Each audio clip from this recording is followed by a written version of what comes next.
New York সিটির Democratic mayor পদপ্রার্থী Zohran মামদানির নাগরিকত্ব বাতিলের কথা তুলেছে ট্রাম্প প্রশাসন। ব্রিটিশ সংবাদ মাধ্যম দ্য গার্ডিয়ানের তথ্যমতে নির্দিষ্ট কিছু অপরাধে দণ্ডিত বিদেশি বংশোদ্ভূত নাগরিকদের বিরুদ্ধে দমন অভিযানের অংশ হিসেবেই এই পদক্ষেপ নেওয়া সম্ভব। ৩৩ বছর বয়সী জোহরানের জন্ম উগান্ডার রাজধানী কাম্পালায়। তার মা বাবা ভারতীয় বংশোদ্ভূত। ৭ বছর বয়সে জোহরান নিউ ইয়র্কে চলে যান এবং ন্যাচারালাইজেশনের মাধ্যমে ২০১৮ সালে যুক্তরাষ্ট্রের নাগরিকত্ব পান।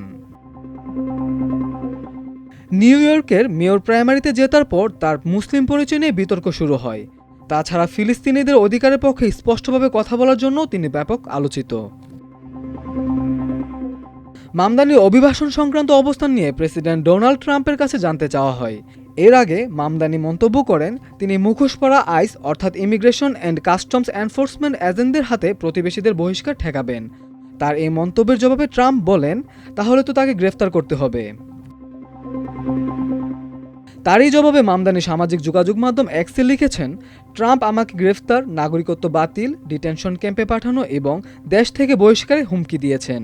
শুধু এই কারণে আমি আইস এজেন্টদের আমাদের শহরে ভয় সৃষ্টি করতে দেব না। তিনি আরও লিখেন, এই বক্তব্য শুধু আমাদের গণতন্ত্রের উপর আঘাত নয়, বরং নিউ ইয়র্কের প্রত্যেক মানুষকে ভয় দেখানোর চেষ্টা। বার্তা পরিষ্কার, আপনি যদি মুখ খুলেন তারা আপনার পেছনে আসবে। আমরা এই ভয় দেখানো মেনে নেব না। অন্যদিকে হোয়াইট হাউসের প্রেস সেক্রেটারি ক্যারোলিন লেভিট ইঙ্গিত দেন, মামদানির নাগরিকত্বের বিষয়ে তদন্ত হতে পারে। এর আগে টেনেসি থেকে রিপাবলিকান আইন প্রণেতা অ্যান্ডি ওগলস ২৬ জুন অ্যাটর্নি জেনারেল প্যাম বন্ডিকে একটি চিঠি লেখেন। তিনি দাবি করেন মামদানি সন্ত্রাসের সমর্থন গোপন করে নাগরিকত্ব পেতে পারেন। এক্সে শেয়ার করা এক পোস্টে ওগলস মামদানিকে জোহরান লিটল মুহাম্মদ নামে অভিহিত করে তাকে মামদানি একজন ইহুদি বিদ্বেষী, সমাজতন্ত্রী, কমিউনিস্ট যে নিউ ইয়র্ক শহরকে ধ্বংস করবে, তাকে বহিষ্কার করতে হবে এমন ভাষায় আক্রমণ করেন।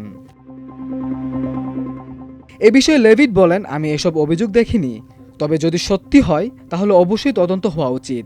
বিচার মন্ত্রণালয় ওগলসের চিঠি পেয়েছে বলে নিশ্চিত করেছে, তবে বিস্তারিত মন্তব্য করেনি। মাল্টিমিডিয়া ডেস্ক, আমার দেশ।